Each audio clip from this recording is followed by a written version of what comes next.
Bonjour tout le monde. Comme je l'ai répété plusieurs fois tantôt, je m'appelle Marie-Claude Savoie, je suis conseillère en communication à la MRC de l'Érable.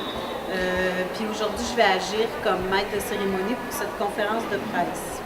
Alors, d'entrée de jeu, j'ai envie de vous dire que Crée ton avenir dans l'Érable, c'est pas du tout un classique salon d'emploi.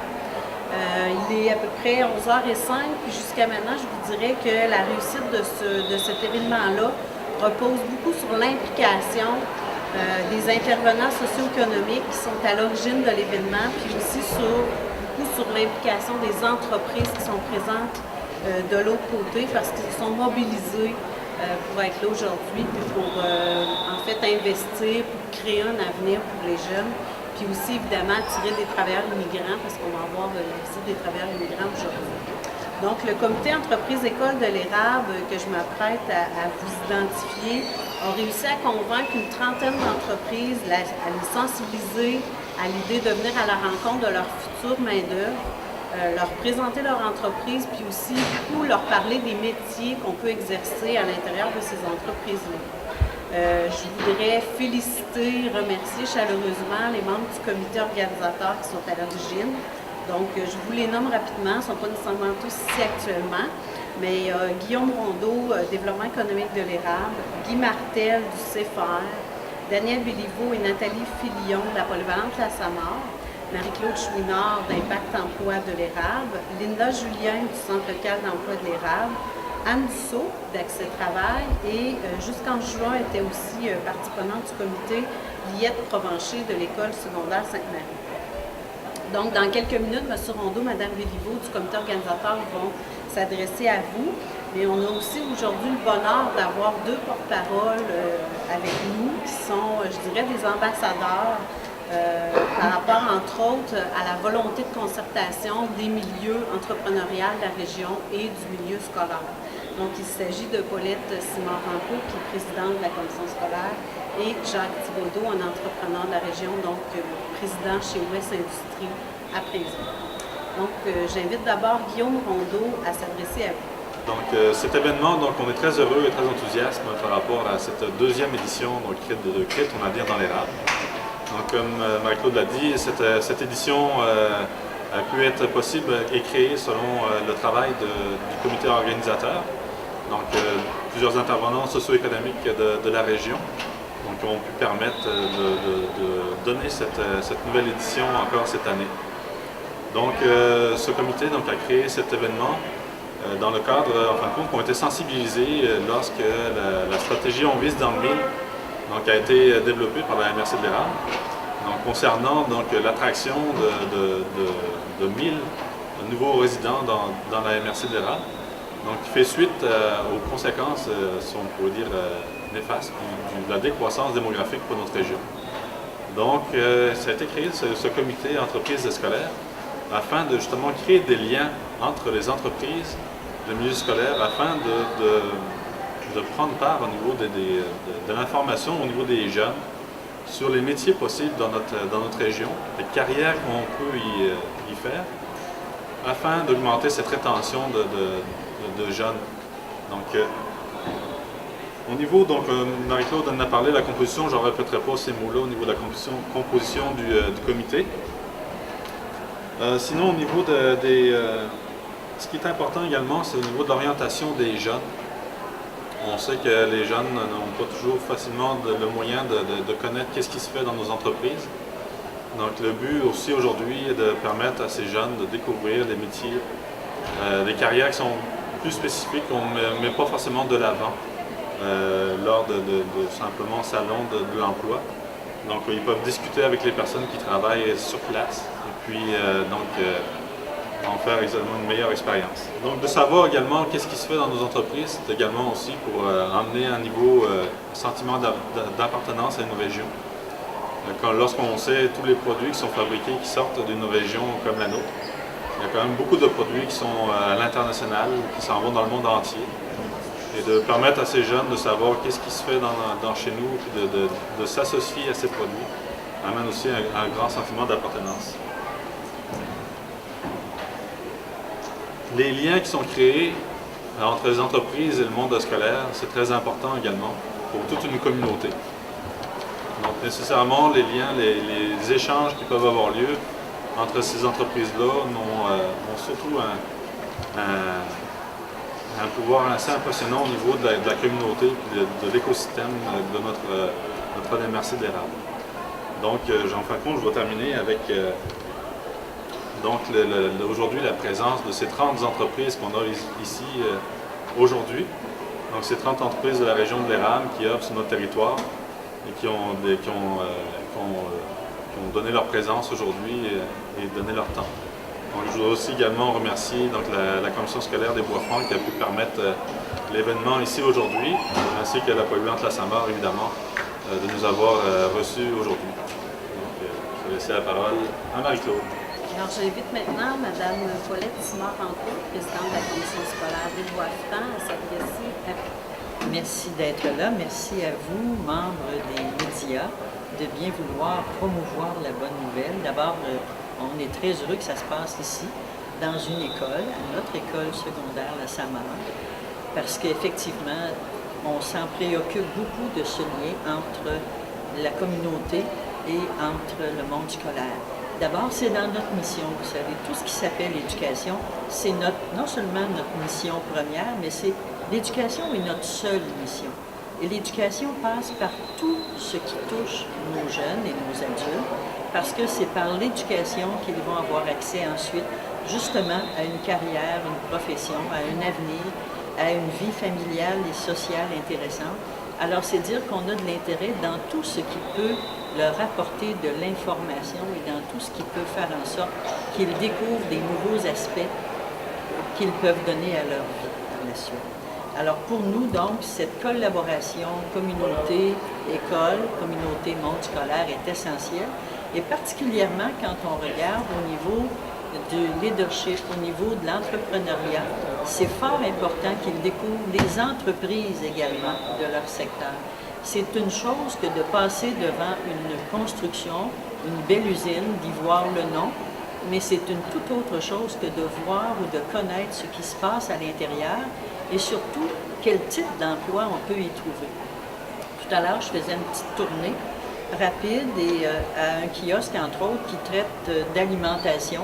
Et les jeunes s'attendaient seulement à déguster quelques aliments qui leur étaient présentés. Et une jeune fille à qui la responsable demandait qu'est-ce que tu veux faire comme carrière. La jeune fille répondait « Ah, ben moi, ça ne peut pas être concerné par ici, je vais aller en droit. » Et la responsable de l'atelier, du kiosque, de lui dire « Mais tu sais qu'on en a des avocats chez nous parce qu'on fait du droit international, du fait qu'on exporte beaucoup à l'étranger. » Et la jeune fille a été tout ébahie de dire « Jamais je n'aurais pensé pouvoir peut-être travailler dans une entreprise comme ça. » Alors c'est ce qu'il faut leur faire voir, il faut leur démontrer tout ce qu'il y a. Et j'aime beaucoup là-dessus une pensée de Mia Larrey qui disait « L'éducation consiste à favoriser le développement aussi complet que possible, sous tous les aspects, de chacune des personnes, et ça, tant comme individu que comme membre d'une société, mais une société qui doit être gérée par la solidarité. Et je pense que c'est une solidarité que l'on doit à nos populations, que de leur présenter le plus souvent possible tout ce qui peut contribuer à l'éducation de chaque membre individu de cette population. C'est pourquoi on est si heureux d'être là. Merci à vous. Merci Jacques, comme industriel, de participer à un tel salon. Merci beaucoup à M. Rondeau également. Daniel, bien, c'est sûr, on est chez toi. Hein, on est dans l'école que tu diriges. Alors, merci infiniment à vous tous de collaborer ainsi. Il s'agit du bien-être de toute la population et de la création de leur sentiment d'appartenance. Merci. Jacques Thibodeau, Ouest Industrie Brinsville. Le passé est garant de l'avenir. J'ai été dans l'enseignement pendant 16 ans. C'est la commission scolaire qui m'a donné mon premier emploi, qui m'a permis de connaître c'était quoi le marché du travail et aussi permis de me faire confiance pour que je puisse avancer dans la vie. Aujourd'hui, vous voyez qu'on est avec des jeunes, on leur montre ce qu'on fait en entreprise. On veut aussi leur démontrer qu'il y a des choses qui se font, puis je ne veux pas répéter tout ce que Paulette a dit. Il y a beaucoup de choses qui se font ici dont on ignore les allées. On ne sait pas partout où vont tout ce qui est fabriqué dans le coin. L'occasion aujourd'hui en est donnée d'en faire la démonstration. Pourquoi être porte-parole d'un événement comme celui-là quand on est en entreprise? C'est que présentement, vous le voyez, vous vous promenez à travers le Québec, c'est nous embauchons partout. Fait qu'au nom de tous mes confrères d'entreprise, je vous dirais oui, on embauche et on a besoin de cette main-d'œuvre-là. On a besoin de les sensibiliser pour peut-être les garder chez nous plutôt que de penser qu'ils vont s'exiler vers les grands centres. Parce qu'on voit aussi arriver des gens des grands centres. Et pourquoi on ne retiendrait pas les autres chez nous? Donc, à ce niveau-là, je vous dirais, l'employeur a un énorme travail social à faire, a besoin de démontrer, a besoin de convaincre qu'il existe et qu'il est aussi une partie intégrante de la communauté, les participants à tout ce qui peut exister pour faciliter l'accès au marché du travail pour tous nos gens. Je vous remercie beaucoup. Alors, celle qui nous reçoit ici aujourd'hui, Mme Danielle Béliveau, qui est directrice de la polyvalente La Samar, qui va conclure la conférence. Bonjour, je suis bien contente de vous d'accueillir ce beau salon ici à l'école. C'est un salon qui implique qu'on a invité plein de jeunes de la région pour répéter ce que mes collègues ont dit, pour essayer de les garder dans la région, même s'ils vont étudier à l'extérieur, qu'ils vont faire leur cégep, leur université ou même des fois des DEP à l'extérieur, de leur faire comprendre que dans notre région, on est capable de leur offrir une belle qualité d'emploi avec des salaires qui sont très compétitifs avec les autres, et en plus avec un coût de la vie qui est pas mal moins élevé ici qu'à Montréal ou à Québec. Alors aujourd'hui, on a des élèves de l'école Sainte-Marie de Princeville qui sont ici, de l'école Entreprise de Princeville, du CFR de Victoriaville, où il y a des gens qui sont un peu de la région, un peu partout. On a des jeunes du PAM qui vont venir aussi, donc des jeunes adultes de 16 ans et plus qui vont venir voir qu'est-ce qu'ils peuvent faire pour leur donner peut-être une motivation pour continuer. On a le CIFIT, qui est aussi une école où ils regroupent des gens de la région, et bien entendu mes élèves ici de la polyvalente La Samar. Alors, le but de ça, c'est vraiment de motiver les jeunes à continuer à étudier, nécessairement, de dire qu'ils ont besoin des études, mais il y a plusieurs sphères d'études possibles pour pouvoir rester dans la région et avoir une vie et continuer à avoir un sentiment d'appartenance au secteur de l'érable qui peut l'être comme ils l'ont ici à l'école. Les élèves, quand ils viennent ici, sont souvent surpris. Au début, ils ne savent pas trop, ils rentrent dans la salle, ils font le tour, ils ne savent pas trop quoi faire, pour réaliser après qu'ils ont plein de questions, puis qui trouvent les gens, des entreprises super sympathiques, puis on réalise que la collaboration, puis le lien entre les deux se fait quand même assez facilement. Donc, les entreprises, les entrepreneurs finissent par comprendre que les jeunes ont beaucoup de choses à demander, beaucoup de choses à connaître, qu'ils sont curieux, puis ils finissent par répondre à plein de questions. Puis, comme le disait Mme Rancourt, qui découvre que peut-être une caisse populaire peut engager un agronome quand on pensait que ce n'est que des comptables ou des administrateurs qui peuvent se retrouver dans cet endroit. Donc, c'est vraiment la façon de motiver les jeunes, de leur dire, regarde, continue à étudier, il y a de l'emploi dans la ville. Pourquoi pas trouver peut-être un emploi d'été? Je regardais tantôt avec Sintra, qui eux autres disaient, nous autres, on embauche pendant l'été. Que les jeunes, ça leur permet de se faire des contacts, de créer, de voir et de toucher le vrai monde de l'éducation, le vrai monde des entreprises. Parce que souvent, nous, on en parle, mais on en parle de la bouche éducative, donc de la bouche d'un enseignant qui n'est pas nécessairement assis comme monsieur...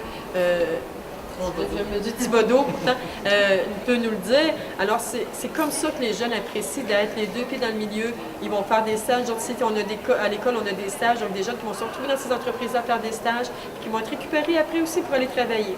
Donc, je pense que c'est quelque chose de très intéressant. C'est sûr que les jeunes ont un petit parcours à faire. Ils ont été préparés par Nathalie ou leur enseignant dans les autres écoles dans leur cours de PPO, qui est le cours de préparation, dans le fond, pour le marché de travail et pour l'orientation pour le reste. Et on les motive en mettant, ils ont des petites étampes à aller chercher, à poser des questions pour qu'ils soient en mesure d'aller comme un petit peu d'avant, pour avoir une motivation pour le faire en même temps. Puis ils ont des beaux tirages qu'on a eus par Électrocentre 2000, entre autres, qui nous ont fourni des beaux cadeaux, et aussi par des commerces de la région. Alors voilà, je pense que c'est un bel événement qu'on veut faire à tous les 2 ans, qu'on espère que les entreprises vont répondre toujours avec nous à la demande, parce que c'est certain qu'on a beau avoir les jeunes, mais si on n'a pas les entrepreneurs, les entreprises qui prennent du temps. Comprenez que c'est du temps de venir passer la journée ici, mais en même temps, c'est vraiment comme s'ils investissaient dans leur avenir, parce que nous, on investit comme école dans l'avenir de nos jeunes, mais eux, en se présentant ici, ils investissent dans l'avenir de leur entreprise, parce que c'est comme ça qu'ils vont finir par avoir de l'emploi. M. Thibodeau le disait, ça marque qu'on embauche partout. Ils en ont besoin de jeunes. Ils en ont besoin de gens qui veulent travailler. Et nos jeunes, ce sont des beaux jeunes. Ce sont des jeunes qui ont le goût de connaître, qui ont le goût de travailler. Puis en faisant les entreprises en venant ici, bien, ils investissent dans leur avenir en ayant récupéré ces jeunes-là, en leur permettant de leur montrer qu'il y a un avenir dans l'emploi, puis qu'il y a des beaux milieux de travail qui les attendent à bras ouverts. Alors voilà, alors l'invitation est lancée pour dans 2 ans l'ensemble des entreprises. Merci au comité organisateur, merci à M. Thibodeau, Mme Rancourt, d'accepter que l'école change de rôle pour une journée dans l'implication des gymnases, parce qu'on a comme déplacé nos gens pour être en mesure de libérer les gymnases. Puis ça fait une belle journée, puis ça démontre encore plus que l'école est au centre de la communauté. Puis je pense qu'on a besoin de la communauté comme la communauté peut avoir besoin de nous. Alors merci beaucoup.